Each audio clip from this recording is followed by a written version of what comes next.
Assalamualaikum, selamat pagi anak-anak. Selamat pagi, Bu. Apa kabar kalian yang ada di rumah? Baik, Bu. Semoga kita tetap dalam keadaan sehat dan selalu mematuhi protokol kesehatan dimanapun kita berada.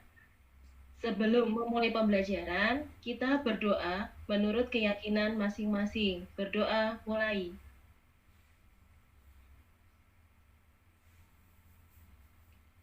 Berdoa selesai. Oh ya, jangan lupa untuk mengisi presensi di grup WA kelas. Baik, Bu.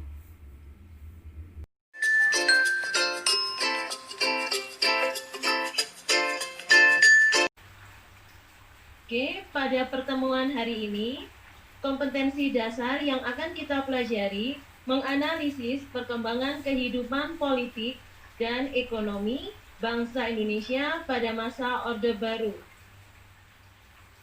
Dan tujuan pembelajaran pada hari ini yang pertama, melalui kegiatan literasi, kalian mampu mengidentifikasi informasi dari berbagai sumber belajar tentang perkembangan kehidupan politik dan ekonomi bangsa Indonesia pada masa Orde Baru. Yang kedua, melalui kegiatan literasi, kalian mampu menjelaskan hasil identifikasi tentang perkembangan kehidupan politik dan ekonomi bangsa Indonesia pada masa Orde Baru. Dan yang ketiga, melalui kegiatan literasi, kalian mampu menganalisis perkembangan kehidupan politik dan ekonomi bangsa Indonesia pada masa Orde Baru.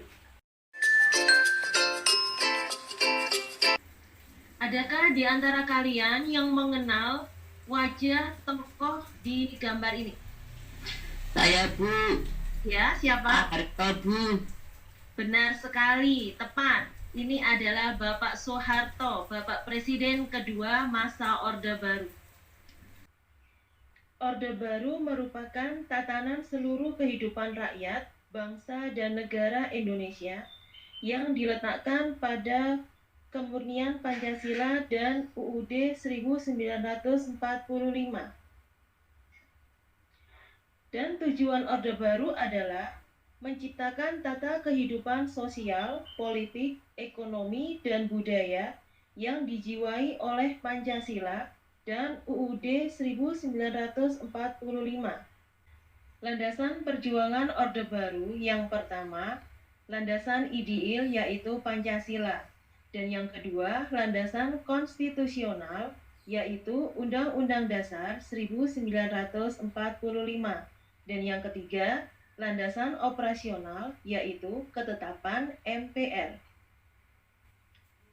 Kebijakan politik dalam negeri masa Orde Baru yang pertama, membuat konsensus nasional untuk melaksanakan Pancasila dan Undang-Undang Dasar 1945 secara murni dan konsekuen. Dan yang kedua, adanya penyederhanaan partai politik, di mana hanya ada 3 partai politik, PDI, P3, dan Golkar. Dan yang ketiga, keikutsertaan TNI Polri dalam keanggotaan MPR DPR. Dan yang keempat, adanya pemasyarakatan P4. Dan yang kelima, mengadakan perpera. Dan yang keenam, Timur Timur resmi masuk Indonesia tahun 1976.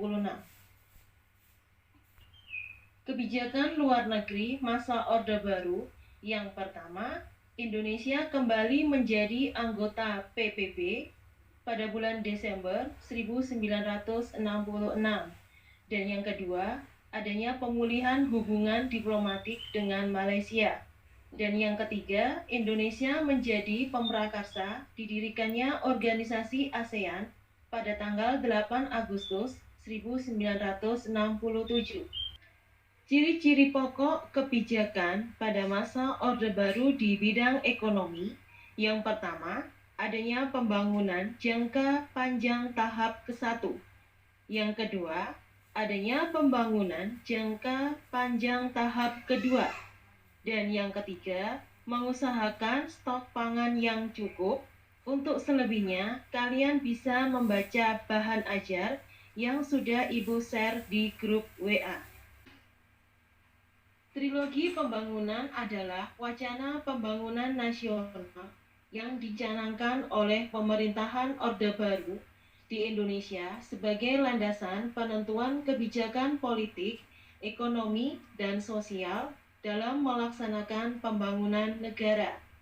Isi dari trilogi pembangunan yang pertama adalah stabilitas nasional yang sehat dan dinamis, dan yang kedua, pertumbuhan ekonomi tinggi, dan yang ketiga, pemerataan pembangunan dan hasil-hasilnya yang menuju kepada terciptanya keadilan sosial bagi seluruh rakyat Indonesia. Setelah kalian mendapat penjelasan materi dari Ibu, tugas kalian sekarang adalah mengerjakan tugas seperti yang tampak di layar kalian, dan untuk tugasnya sudah Ibu kirim share di grup WA. Silakan dibaca dan dicermatin, kalian kerjakan sekarang juga. Baik, pada pembelajaran hari ini adakah yang ingin disampaikan? Saya, Bu. Baik, Safa, silakan. Pertanyaan saya, apa alasan Indonesia disebut sebagai negara swasembada beras? Oke, pertanyaan yang bagus. Indonesia disebut sebagai negara swasembada beras karena Indonesia sudah mencapai kemandirian pangan dan meningkatkan kesejahteraan para petani. Bagaimana anak-anak dengan hasil diskusinya hari ini? Apakah sudah ada yang selesai? Sudah, Bu. Sudah, Bu, saya. Oke, baik. Safa, silakan mempresentasikan hasil diskusinya. Untuk aspek kehidupan politik dalam Indonesia pada masa Orde Baru, yaitu yang pertama pelaksanaan pemilu pada tahun 1971, lalu yang kedua penyederhanaan partai politik, yang ketiga dua fungsi ABRI, yang keempat pedoman penghayatan dan pengalaman Pancasila. Lalu untuk aspek kehidupan ekonomi sendiri, yaitu rencana pembangunan 5 tahun, lalu revolusi hijau, dan mengatasi hiperinflamasi. Oke, sudah tepat.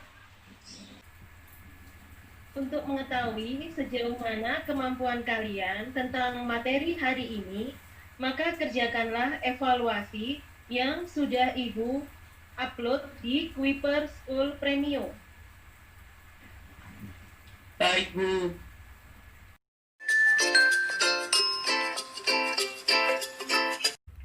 Dari pembelajaran hari ini, adakah di antara kalian yang bisa membuat kesimpulan dan refleksi materi hari ini? Saya, Bu. Ya, silakan Safa.